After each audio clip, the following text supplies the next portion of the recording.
So I'm going to give you 3 good reasons to have a garden in the fall. Yeah, the fall. It's a great time. So many things each year scream at us to have a garden in the spring. If you walk into any retailer, especially grocery stores, they'll always have a little display that spins and has all the different seeds in the spring: cucumbers, radishes, squash, flowers at the bottom. And then if you go into any hardware location, the big hardware retailers, you know who those are, they'll have all of the things for spring gardening. They'll have all the tools. They have a rotiller, which I don't use out here. We're no-till. They'll have hoes and rakes and all those things. There'll be displays up in the ceiling or hanging down that talks about spring gardening. So it's easy to be motivated. You've just gone through wintertime, and it's just a natural thing to think of it. If you're like me, for many years I didn't do a garden, but it was always in the back of my mind that something that could be done, should be done spring into summer, and then we put all that stuff away. So I'm here to tell you, if you don't do a fall garden, you're missing out on a big section of the year that's a good growing season. And it's a great time to be able to get other things in the ground that didn't do so well in the summer. You can do it in the fall. So think about fall gardening, and I'm going to give you 3 reasons, and they're pretty simple. So the first one is, when you're thinking about a fall garden, typically this time of year, as I said, everything tells us put it away. Hey, it's football season now. Sit down on the couch, watch your favorite football team. And I love football, and I love to watch my favorite team. But being outside, this is the best time of year. We finally have gone through the hot summer. I know here in Central Texas, we had multiple days over 100 degrees, and sometimes it's brutal. The days are long, they're hot, and you're ready to finally get to cooler weather. And that's a great time to be outside.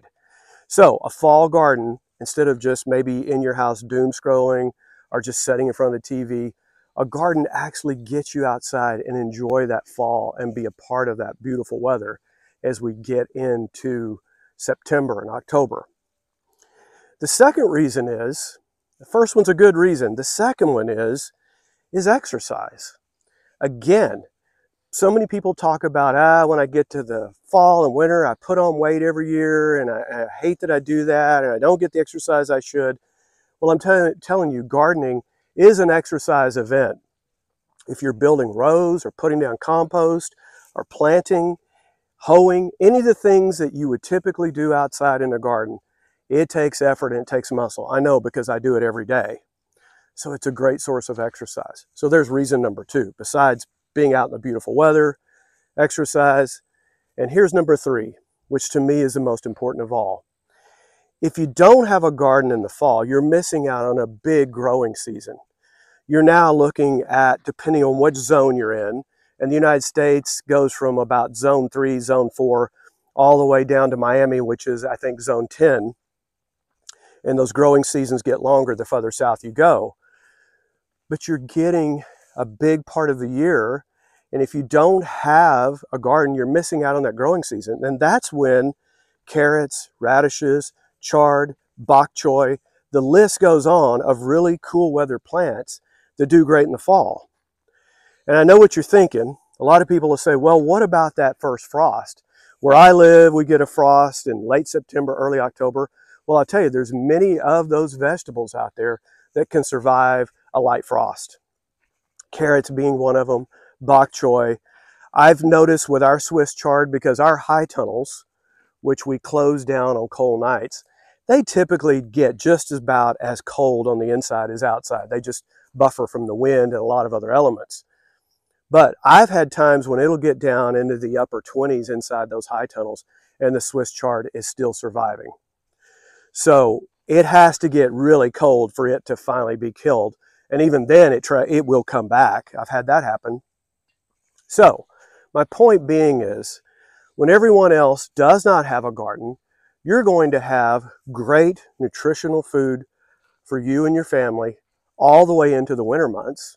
And of course, you can share with neighbors and friends, and they'll be like, where did you get these great carrots? Where did you get this wonderful tasting salad that I don't get stuff like this at the grocery store? And you go, well, here in the fall, this is a great time to grow those things.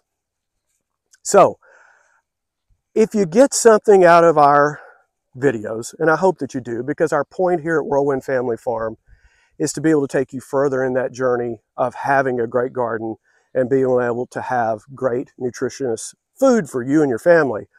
We hope that you will like and subscribe. And I will tell you, down, I think it's going to be in this corner, I'm going to have another video that talks about those 3 reasons to garden. So thanks again. Blessings over you, your family, your garden, your harvest. Talk to you soon from Whirlwind Family Farm.